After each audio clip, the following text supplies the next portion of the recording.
परी के जादुई गुलाब का जादू।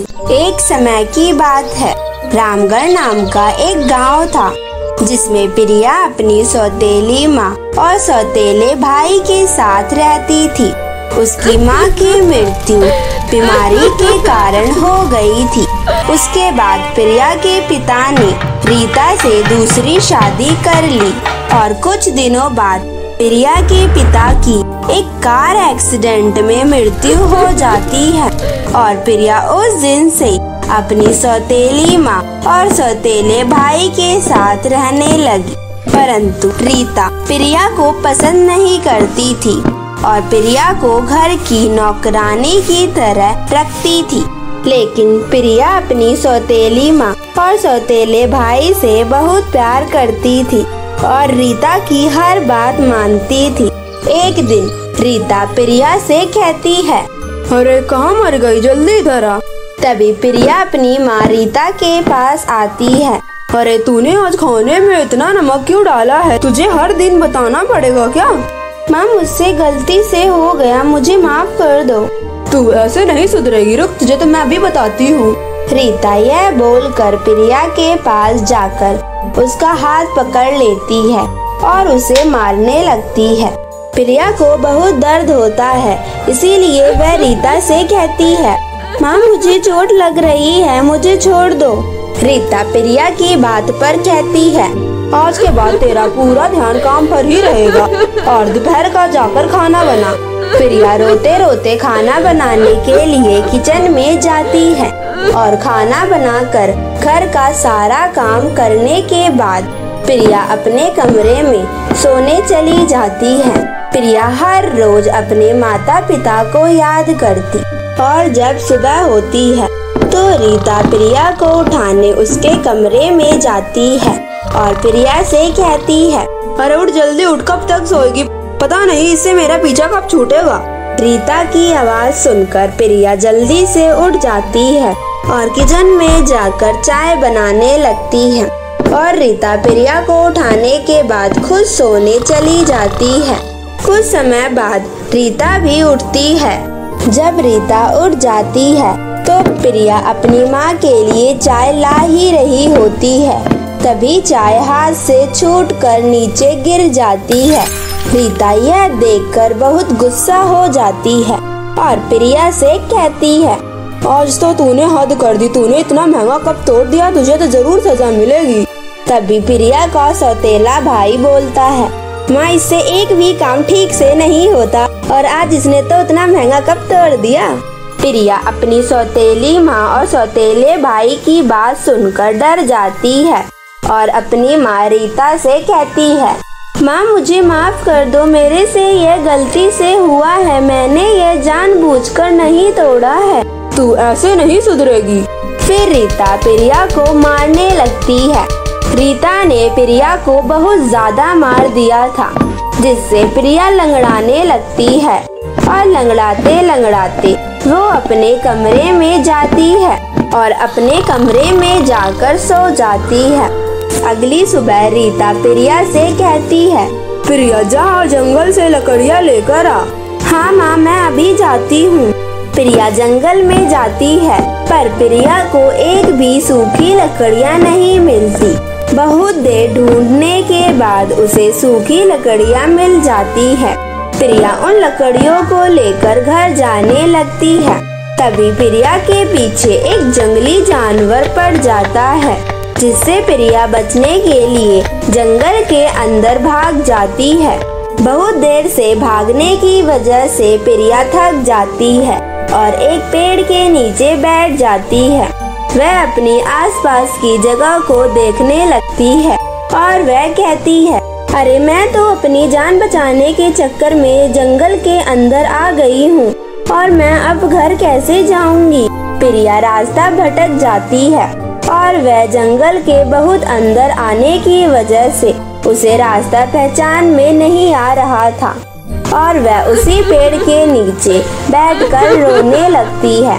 तभी उसके सामने एक परी आ जाती है और परी प्रिया से कहती है, अरे बेटी तुम रो क्यों रही हो, तुम तो बहुत परेशान लग रही हो। प्रिया परी को सारी बात बताती है और परी प्रिया से कहती है, तुम मेरे साथ चलो, मैं तुम्हारी सारी परेशानियाँ दूर कर दूंगी।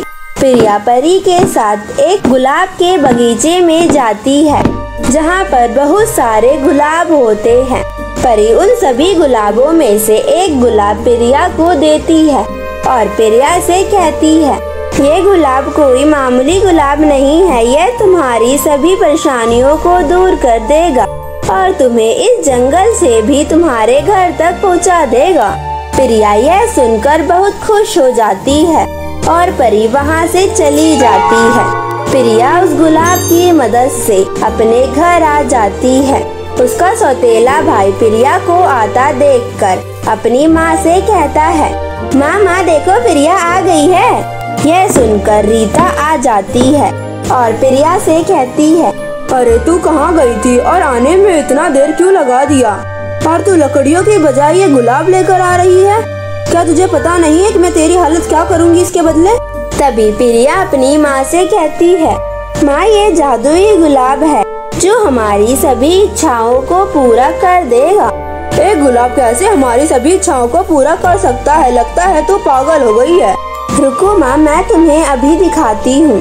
फिर प्रिया गुलाब से कहती है, हे गुलाब मुझे ढेर सारे सोने दे। प्रिया के इतना बोलते ही गुलाब में से एक रोशनी निकलती है और वहाँ ढेर सारे सोने आ जाते हैं। उसकी सौतेली माँ और सौतेला भाई यह देखकर चौंक जाते हैं और रीता प्रिया से कहती है, प्रिया तुम यह गुलाब कहाँ से लाई हो? प्रिया अपनी माँ को सब बता देती है। यह सुनकर रीता के मन में लालच आ जाता है और वह सुबह सुबह अपने बेटे के साथ उसी पेड़ के नीचे जाकर कहती है, परी मुझे गुलाब दे जिससे मैं दुनिया की सबसे अमीर औरत बन जाऊं। तभी वहाँ पर परी आ जाती है और रीता से कहती है, तुम इतना क्यों चिल्ला रही हो? मुझे गुलाब दे जिससे मैं अमीर हो जाऊं और मेरा बेटा महलों में रह सके। परी रीता और उसके बेटे को भी गुलाब के बगीचे में ले जाती है और परी रीता को एक गुलाब देती है। रीता गुलाब पाकर बहुत खुश हो जाती है और वह घर जाकर गुलाब से कहती है, हे गुलाब मुझे भी एक महल और बहुत सारे पैसे दे। तभी गुलाब में से जहरीले सांप निकलने लगते हैं जिसमें से एक सांप रीता को काट लेता है जिससे रीता को बहुत दर्द होता है और वह रोने लगती है और वह कहती है, बचाओ बचाओ मुझे, कोई बचाओ, मुझे सांप ने काट लिया है। अपनी माँ की आवाज सुनकर प्रिया वहाँ आती है और तभी वहाँ पर परी भी आ जाती है और परी रीता से कहती है, रीता तुम एक लालची औरत हो और तुम्हारी बेटी एक नेक दिल, जिसके कारण तुम्हारी बेटी को एक जादुई गुलाब मिला और तुम्हें एक जहरीले सांपों वाला गुलाब मिला और तुम्हें तुम्हारी बुराई का फल मिल रहा है और कुछ ही देर में तुम मर जाओगी। परी की बात सुनकर प्रिया कहती है, परी जी मेरी माँ को बचा लीजिए वरना यह मर जाएंगी और मैं इनके बिना नहीं रह सकती। इनके अलावा इस दुनिया में मेरा कोई नहीं है। बेटी इस औरत ने तुम पे बहुत अत्याचार किए हैं और तुम इस औरत को कैसे छोड़ सकती हो? परी जी ये कैसी भी है तो मेरी माँ ही ना। मैं इनसे बहुत प्यार करती हूँ और ये भी मुझसे बहुत प्यार करती हैं, इसलिए आप इन्हें छोड़ दीजिए। प्रिया सच में तुम बहुत भोली और प्यारी हो। तुम्हारे कहने पर मैं इसे बचा रही हूँ वरना मैं इसे बचाती भी नहीं।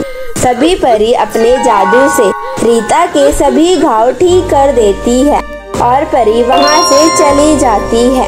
रीता को अपनी गलतियों का अफसोस होता है, इसलिए रीता अपनी बेटी प्रिया से बोलती है, बेटी मुझे माफ कर दे, मैंने तुझ पर बहुत अत्याचार किए हैं। माँ आप माफी मत मांगिए, आपको अपनी गलतियों का एहसास है, मेरे लिए वही बहुत है। और उस दिन से रीता प्रिया को अपनी सगी बेटी की तरह मानने लगती है और उसे घर का कोई भी काम नहीं करने देती और सभी मिलजुल कर रहने लगते हैं।